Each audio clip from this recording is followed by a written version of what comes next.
Hello everyone, welcome to ज्ञान तू।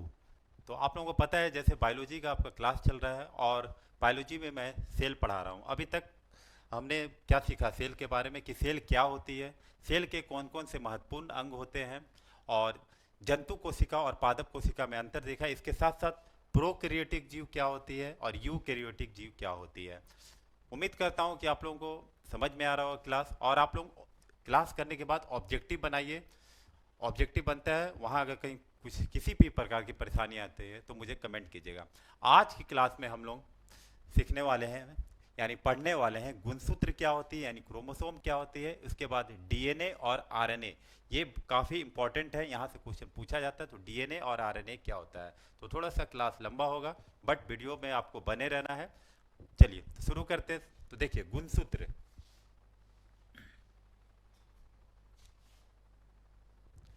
गुणसूत्र गुणसूत्र क्या होते हैं, इसको इंग्लिश में क्रोमोसोम कहते हैं। ये आप जो आपके पास जो ये फिगर दिख रहा है ये, तो ये ही है आपका गुणसूत्र, ठीक है। और ये गुणसूत्र कहाँ पाए जाएंगे, इस तरह से एक्स जैसा यह गुणसूत्र देखने में मिलता है। और यह गुणसूत्र कहाँ पाया जाएगा, तो देखिए जब मैं सेल पढ़ा रहा था तो जैसे ये कोशिका है, तो कोशिका के बीच में ये केंद्रक होती है, न्यूक्लियस होती है। इसी के अंदर यहाँ आपके ये गुणसूत्र पाए जाते हैं, क्रोमोसोम पाए जाते हैं। तो आखिर ये क्रोमोसोम करते क्या हैं, ये क्रोमोसोम का काम क्या है। देखिए इस क्रोमोसोम को आप थोड़ा सा जब इसको थोड़ा सा जूम करते हैं, थोड़ा सा इसको जूम करते हैं तो कुछ इस तरह से ये दिखने लगता है, जिसको हम लोग डीएनए कहते हैं। क्या कहते हैं, डीएनए। और जब इसको और थोड़ा सा जूम करेंगे, तो इसको जूम क्रोमोसोम को जूम किए तो डीएनए बना। डीएनए को जब थोड़ा सा जूम करेंगे तो इस तरह से आपको दिखेगा, तो इसको कहते हैं जीन। Gene, gene. तो ये क्रोमोसोम, डीएनए और जीन तीनों कहाँ पाए गए, केंद्रक में। मैंने बताया ना कि केंद्रक से ही इनको लेके आए। केंद्रक को सेल है, ये कोशिका है, यहाँ से निकाला गया और फिर इनको जब जूम करके देखा गया तो क्रोमोसोम मिले, उनको थोड़ा सा और जूम किया गया तो डीएनए मिला, और डीएनए को जब जूम किया गया तो आपको क्या मिला, जीन मिला।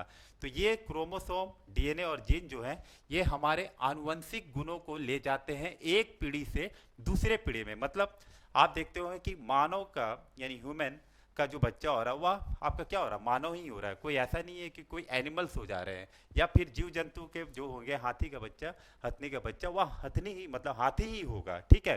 तो ये सारा इंफॉर्मेशन कहाँ रहता है, ये सारा इंफॉर्मेशन आपके डीएनए में रहता है। डीएनए में बोलिए या फिर जीन में बोलिए या क्रोमोसोम में बोलिए, सब एक ही है। ग्रुप ऑफ जीन को क्या बोलते हैं, डीएनए बोलते हैं। फिर से ग्रुप ऑफ डीएनए को क्या बोलेंगे, क्रोमोसोम कहेंगे। तो आपके पास क्वेश्चन आता है कि आनुवंशिक गुणों का वाहक कौन है। अगर ऑप्शन में क्रोमोसोम है तो क्रोमोसोम मारेंगे, डीएनए है तो डीएनए, अगर जीन है तो जीन। लेकिन अगर आपसे क्वेश्चन पूछ दिया जाए कि आनुवंशिक गुणों का सबसे छोटी इकाई कौन है, सबसे छोटी क्या हो गया, सबसे लास्ट में तोड़ के हम लोग किसको ले आए हैं, जीन को। तो आनुवंशिक गुणों की इकाई होती है जीन, आएगा, ये आपको ध्यान रखना है।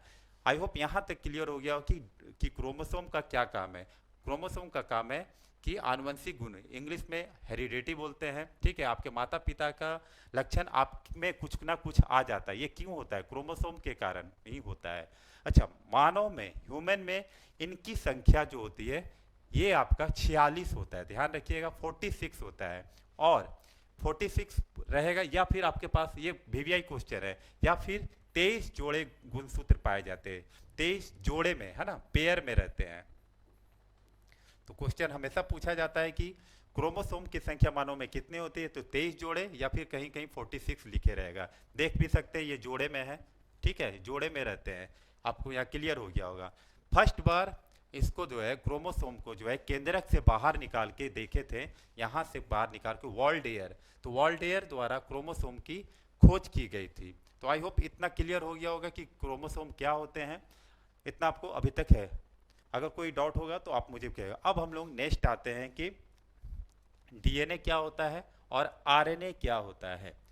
डीएनए और आरएनए क्या होता है, जैसा मैंने बताया आपको कि डीएनए जो है वह आपका क्रोमोसोम को अगर थोड़ा सा इलार्ज करेंगे, थोड़ा जूम करेंगे तो वहाँ से डीएनए मिलता है, ठीक है।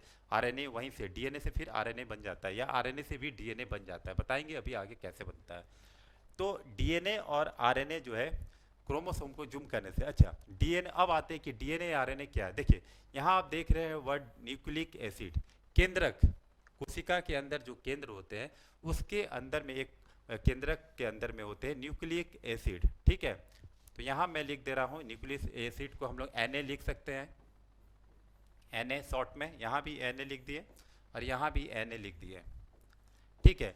तो डीएनए, तो यहाँ हम लोग बस यहाँ आरएनए कर देना है और यहाँ डी कर देना है। इसका मतलब ये हुआ कि डीएनए और आरएनए जो है वह न्यूक्लिक एसिड के ही भाग है, यानी डीएनए और आरएनए के पेरेंट्स कौन हो गए, न्यूक्लिक एसिड। सिंपल से आपसे कोई पूछता है कि डीएनए और आरएनए क्या है, तो आप बोलिएगा वह न्यूक्लिक एसिड है, ठीक है। यहाँ आर का मतलब हो जाता है राइबो न्यूक्लिक, किस प्रकार का न्यूक्लिक एसिड है, तो राइबो न्यूक्लिक, राइबो का मतलब हुआ सिंगल, ठीक है। और यहाँ डी का मतलब हो जाता है डाईऑक्सी, दो डाईऑक्सी, तो डीएनए का मतलब हो गया डाईऑक्सी, ठीक है, डाईऑक्सो राइबो न्यूक्लिक एसिड। पूरा अगर हम लोग डीएनए का फुल फॉर्म बोलेंगे तो deoxy ribo nucleic acid, deoxy ribo और न्यूक्लिक एसिड यहाँ लिखा हुआ है, आप देख सकते हैं न्यूक्लिक एसिड। और आरएनए का फुल फॉर्म हो गया ribo nucleic acid, ribo nucleic acid, ठीक है। तो डीएनए और आरएनए क्या है, वह न्यूक्लिक एसिड है। अब थोड़ा सा डिटेल में डीएनए को देखते हैं और आरएनए को देखते हैं। देखिए ये पिक्चर दिख रहा है आपको, ये क्या है, ये डीएनए है। जो मैंने आपको बताया था कि क्रोमोसोम को जूम करेंगे तो डीएनए, तो डीएनए जो है कुछ इस तरह से आपको दिखता है। अच्छा, ये डीएनए जो दिख रहा है, तो ये डीएनए अगर हम लोग जाएं तो ये डीएनए जो होते हैं ना, ये बने होते हैं न्यूक्लियोटाइड। किनके बने होते हैं, न्यूक्लियोटाइड, न्यूक्लियोटाइड के। और यह क्वेश्चन पूछा भी जाता है हमेशा कि डीएनए किनके बने होते हैं, न्यूक्लियोटाइड के बहुलक, इंग्लिश में बोलेंगे पॉलीमर होते हैं, न्यूक्लियोटाइड के ये बहुलक होते हैं। डीएनए किनके बहुलक होते हैं, न्यूक्लियोटाइड के, यानी जो आप चैन देख रहे हैं, ये जो आपको चैन दिख रहा है, ये ऐसे ऐसे, ये आपका हो गया न्यूक्लियोटाइड के बहुलक। जब ये चैन बन गया, बहुलक पूरा बन गया, यानी जैसे आप देखते हैं पॉलीथीन, पॉलीथीन किसका बहुलक है, एथिन, एथिन, बहुत सारे एथिन को मिला देंगे तो बन जाएगा पॉलीथीन। या फिर आप देखते हैं प्रोटीन बनता है, बहुत सारे एमिनो एसिड को मिला देने से बन जाता है क्या, प्रोटीन। तो यहां से क्वेश्चन आ सकता है कि डीएनए किनका बहुलक है, न्यूक्लियोटाइड। और जब ये बहुलक बन जाते हैं तो इनके आगे में एक वर्ड लग जाता है पॉलीन्यूक्लियोटाइड। तो दो तरह से क्वेश्चन पूछा जाता है कि डीएनए किनका बहुलक है, तो डीएनए न्यूक्लियोटाइड का बहुलक है, या फिर डीएनए है पॉलीन्यूक्लियोटाइड है। दोनों में से दोनों एक ही हुआ, बस क्वेश्चन का पूछने का मतलब तरीका अलग है और वहां स्टूडेंट अक्सर जो है फंस जाते हैं। तो डीएनए क्या है, पॉलीन्यूक्लियोटाइड बोलिए या न्यूक्लियोटाइड है।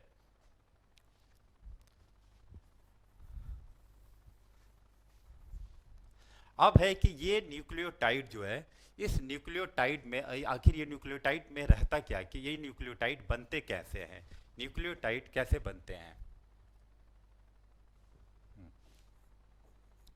न्यूक्लियोटाइड, देखिए इस न्यूक्लियोटाइड में जो है, ये न्यूक्लियोटाइड मेनली जो है तीन चीज से मिलके बना होता है। एक आपका इसमें रहता है शुगर, जिसको हिंदी में हम लोग सकरा बोलते हैं, जिसको हिंदी में सकरा बोलते हैं, शुगर का। एक आपका नाइट्रोजन बेस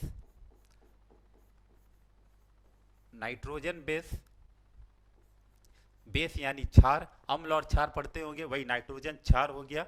और एक होता है आपका फॉस्फेट या फॉस्फोरस, फॉस्फेट।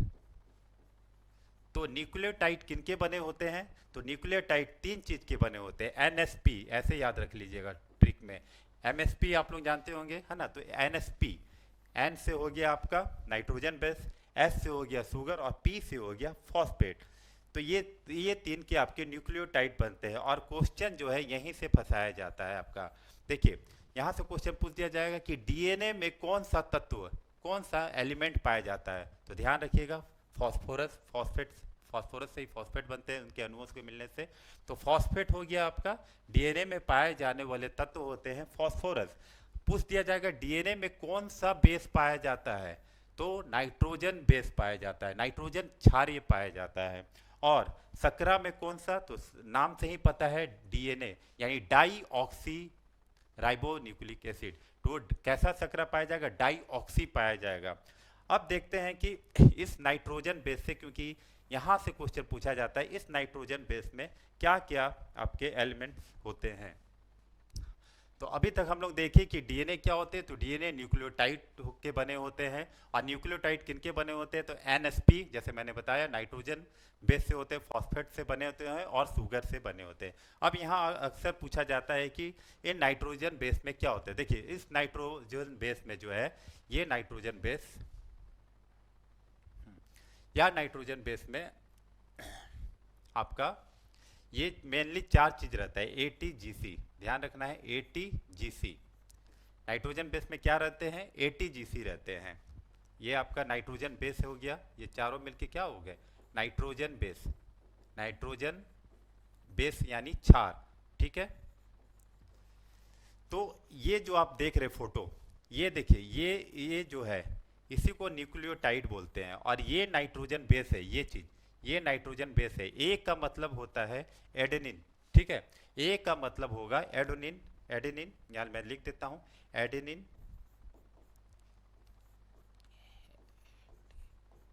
एडेनिन। टी का मतलब होता है थाइमिन,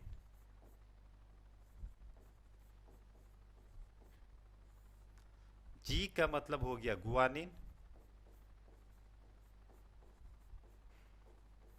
और सी का मतलब हो गया आपका साइटोकाइन,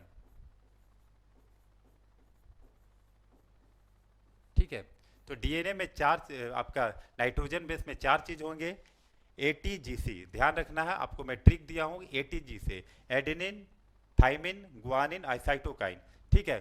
तो ये जो आपका हमेशा जो जुड़े रहेंगे, देखिए इसमें आपका नाइट्रोजन बेस में, तो ए और टी, यहाँ आपका ए रहेगा, मान लीजिए यहाँ टी रहेगा, तो ये दोनों हमेशा ए और टी ये आपका जुड़े रहेंगे डबल बॉन्ड के द्वारा, डबल हाइड्रोजन बॉन्ड के द्वारा। पूछा जाता है क्वेश्चन कि जो डीएनए में होते हैं आपका एडेनिन और थाइमिन किस बॉन्ड के द्वारा, तो हाइड्रोजन बॉन्ड कोवेलेंट बॉन्ड होते हैं, तो हाइड्रोजन बॉन्ड के द्वारा जुड़े जाएंगे। और गुआनिन और साइटोकाइनिन आपका ट्रिपल बॉन्ड के, हाइड्रोजन के ट्रिपल बॉन्ड द्वारा जुड़े रहते हैं, ठीक है। आई होप यहां तक आपको क्लियर हो गया होगा। तो यहां तक आप क्लियर हो गए होंगे कि एडेनिन एटीजीसी मैंने बताया आपको, ठीक है। तो इस तरफ में आपका डबल बॉन्ड होगा और इस तरफ में आपका ट्रिपल बॉन्ड होगा। देखिए तो ये डीएनए बन गया, यहाँ एटी रहेगा, यहाँ जीसी रहेगा, इस तरह से बनते जाएगा, चैन बनते जाएगा, एटी जीसी बनते जाएगा। और ये जो है आपका न्यूक्लियोटाइड है, पूरा ये न्यूक्लियोटाइड है, जो चैन दिख रहा है, तो चैन क्या बोले, पूरा चैन बन जाता है, तो उसको पॉलीन्यूक्लियोटाइड कहते हैं। तो यहाँ से अक्सर पूछा जाएगा। अब आते हैं कि अगर हमको डीएनए मिल गया है, अच्छा एक चीज देखिए, ये जो डीएनए का मॉडल होता है, ये डीएनए मॉडल को कहते हैं, ये जो आप देख रहे हैं डीएनए का मॉडल,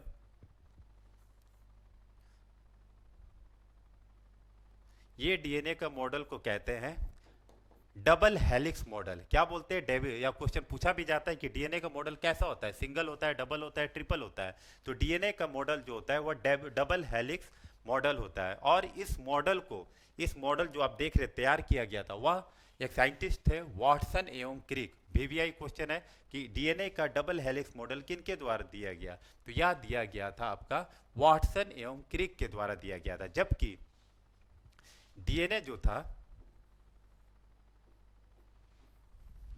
तो डीएनए का डबल हो गया आपका वाटसन एवं क्रिक के द्वारा। अब हम लोग आते हैं आरएनए की तरफ। देखिए आरएनए, देखिए डीएनए अगर बन गया, ये आपका डीएनए है, जैसे मैंने, हाँ ये आपका डीएनए है, ठीक है, ये आपका डीएनए है, डबल है इसमें। अगर हमको आरएनए बनाना है, तो क्या करना होगा। तो हम लोग देखते हैं कि आरएनए क्या होता है, ठीक है। तो देखिए आरएनए का जो स्ट्रक्चर होता है, जो देखने में लगते हैं आरएनए, वे सिंगल स्टैंडर्ड के होते हैं, सिंगल रहता है, ठीक है। ऐसे आप देख रहे हैं कि सिंगल स्टैंडर्ड के रहते हैं, जबकि डीएनए का जो स्ट्रक्चर होता है, मैंने बताया कि वह डबल स्टैंडर्ड, डीएनए आपके कुछ इस तरह से रहते हैं, डबल स्टैंडर्ड, 2 लाइन रहता है आपका, डबल स्टैंडर्ड के रहते हैं, ठीक है। इनमें जो शुगर रहता है वह राइबो शुगर रहता है। आरएनए में जो शुगर रहेगा को किस प्रकार का रहेगा, नाम से ही पता है, आर फॉर राइबो, तो राइबो शुगर रहता है, राइबो शुगर, ठीक है। इसलिए आरएनए का फुल फॉर्म होता है राइबो न्यूक्लिक एसिड। क्यों, क्या होता है, राइबो न्यूक्लिक एसिड, जबकि डीएनए का फुल फॉर्म होता है die oxy ribo nucleic acid. Clear है यहाँ तक, कोई दिक्कत नहीं है, यहाँ तक कोई दिक्कत नहीं है। चलिए अब है कि ये आरएनए आखिर करते क्या है, तो ये आरएनए का काम होता है आपका प्रोटीन, ध्यान रखिएगा, प्रोटीन सेंसलेशन या प्रोटीन सिंथेसिस, यानी प्रोटीन का निर्माण करना, ठीक है। राइबोसोम जो प्रोटीन को बनाते हैं उसकी मदद करते हैं या आपका आरएनए, ठीक है। तो आरएनए में ही प्रोटीन का निर्माण होता है, राइबोसोम उसमें मदद करते हैं। अब आते हैं कि आखिर आरएनए कितने प्रकार के होते हैं, तो आरएनए जो होते हैं वे 3 प्रकार के होते हैं। आरएनए मेनली 3 प्रकार के होते हैं। एक आरएनए को बोलते हैं एमआरएनए, एक आपका टीआरएनए, और एक है आपका आरआरएनए, ठीक है। यहाँ आरएनए 3 प्रकार के होते हैं। एम का मतलब हो गया मैसेंजर, एम का मतलब हो गया मैसेंजर आरएनए, टी का मतलब हो गया ट्रांसफर, टी फॉर ट्रांसफर, और आर मतलब राइबोसोम, पढ़े होंगे आप लोग। एम आरएनए का क्या काम है, तो एम आरएनए क्या करते हैं हमारे शरीर में, क्योंकि इनको आरएनए को कम करना क्या, प्रोटीन का निर्माण में मदद करना है, ठीक है। तो एम आरएनए क्या करते हैं, जब हम लोग कुछ खाते पीते हैं तो वैसे पदार्थ, वैसे खाने पीने की चीज़, वैसे पदार्थ जो कि प्रोटीन का निर्माण करते हैं, जैसे दाल वगैरह में प्रोटीन ज़्यादा पाई जाती है, सोयाबीन में ज़्यादा, तो प्रोटीन बनने वाले को ये मैसेंजर आरएनए क्या करते हैं, चुनते हैं, ठीक है। ये उसको कलेक्ट कर लेते हैं, कौन, एमआरएनए, और रख लेते हैं अपने पास। टीआरएनए क्या करते हैं कि इनके द्वारा चुना गया, एमआरएनए के द्वारा चुना गया प्रोटीन को ये क्या करते हैं अपने पास, ये इसको ले जाते हैं, इनसे एमआरएनए से ले लेते हैं टीआरएनए, और ये लेके सीधा किनके पास चल जाते हैं, आरआरएनए के पास, क्योंकि ये नहीं आएंगे, इनका काम है बस अपना चुनने का, इनको कलेक्ट करने का काम है, और टीआरएनए उस लेके उनका परिवहन यानी ट्रांसफर कीजिए या ट्रांसपोर्ट बोलिए, जो भी है, तो टीआरएनए का काम है उसको ट्रांसपोर्टेशन करना चुने हुए प्रोटीन की मात्रा को, और फिर ये ले जाके आरआरएनए को दे देते हैं, यानी राइबोसोम। और राइबोसोम का काम क्या है आपको पता है, प्रोटीन का निर्माण करना। तो आरआरएनए आखिर बनाते कौन है, तो आरआरएनए। यहाँ तक आपको कोई दिक्कत नहीं होना चाहिए। देखते हैं कि अब ये मैंने बता दिया आरएनए, तो अब ये है कि आखिर ये डीएनए से आरएनए बनता कैसे है, ठीक है। तो देखिए मैंने बताया था कि डीएनए में जो नाइट्रोजन बेस होते हैं वे 4 होते हैं, कल मैंने बताया था, मैंने बताया था कि डीएनए में आपका 4 होते हैं नाइट्रोजन बेस, एटी और जीसी, ठीक है। एटी जीसी डबल बॉन्ड के द्वारा जुड़े रहते हैं, और जीसी आपके ट्रिपल बॉन्ड के द्वारा। ये कौन से बॉन्ड इसमें रहते हैं, हाइड्रोजन बॉन्ड, ये आपको क्लियर है, बता चुका हूं मैं अभी। तो देखिए जब डीएनए से आरएनए बनाना होगा, बस ये टी का मतलब होता है थाइमिन, अभी मैं बताया हूं आपको लास्ट, अभी डीएनए पढ़ा रहा था, तो टी का मतलब हो थाइमिन, इसको हटा दिया जाएगा, टी को हटा के क्या ला देंगे हम यहाँ, यूरेसिल ला देंगे, यू आ जाएगा। जब टी को थाइमिन को हटा के यू ला दिया जाता है, तब आपका डीएनए से क्या बन जाएगा, डीएनए से आरएनए बन जाएगा, डीएनए से क्या बन जाएगा, आरएनए। तो क्वेश्चन भी आता है कि आरएनए में आपका मुख्य नाइट्रोजन बेस यानी नाइट्रोजन क्षार क्या होता है, तो आपका ऑप्शन में रहेगा यूरेसिल, ठीक है, यूरेसिल। जबकि डीएनए में मुख्य नाइट्रोजन क्षार या नाइट्रोजन बेस कौन से होते हैं, थाइमिन होते हैं। अगर बाकी ये तीनों तो कॉमन रहेंगे, एडेनिन ग्वानिन साइटोकिन, ये तीनों कॉमन रहेंगे, लेकिन डीएनए में टी फॉर थाइमिन रहेंगे और इसमें यूरेसिल। तो डीएनए से आरएनए बनाया जा सकता है क्या, एकदम बनाया जा सकता है। क्या आरएनए से डीएनए को बना सकते हैं, बना सकते हैं। तो यहाँ से क्वेश्चन अभी पूछा जाता है कि डीएनए से आरएनए को बनाने की क्रिया को क्या कहते हैं, आइए इसको देख लेते हैं। तो देखिए, ये है आपका डीएनए, ये है आरएनए,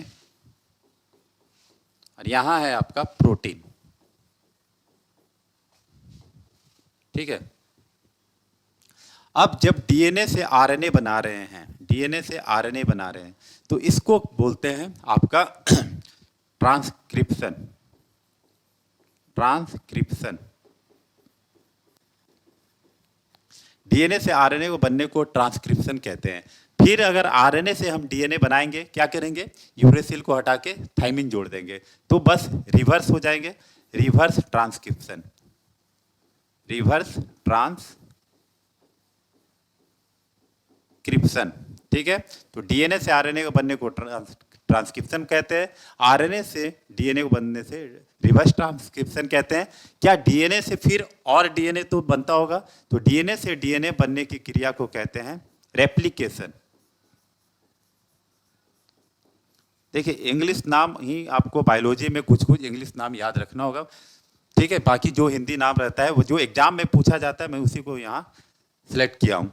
तो रेप्लिकेशन किसको कहेंगे, डीएनए से डीएनए बनने को, डीएनए से आरएनए बनने को कहेंगे ट्रांसक्रिप्शन, आरएनए से डीएनए बनने की क्रिया को रिवर्स ट्रांसक्रिप्शन, और फिर आरएनए से अगर प्रोटीन बनता, आरएनए से आरएनए फिर नहीं बनेगा, आरएनए से प्रोटीन बनेगा, तो इसको कहते हैं ट्रांसलेशन। ट्रांसलेशन। और जब प्रोटीन बन गया तो फिर खत्म हो गया। प्रोटीन लास्ट में क्या है, प्रोटीन को ही तो बनाना है पूरे बॉडी के निर्माण के लिए। तो आरएनए से प्रोटीन बनाने को क्या कहते हैं, ट्रांसलेशन। तो ये आप 4 पॉइंट याद रखिएगा, यहाँ से भी क्वेश्चन पूछे जाते हैं। और मैंने जो बताया कि आरएनए से डीएनए में कौन से चेंज किया जाता है, नाइट्रोजन बेस, इसको ध्यान रखिएगा। और यह किस प्रकार का इसका मॉडल होता है, तो सिंगल बेस होता है, सिंगल स्टैंडर्ड के होते हैं, जबकि डीएनए डबल होते हैं। कल के वीडियो में हम लोग कल की क्लास में देखेंगे आपका सेल डिवीजन क्या होता है और सिंड्रोम। मिलते हैं नेक्स्ट वीडियो में, टेक केयर।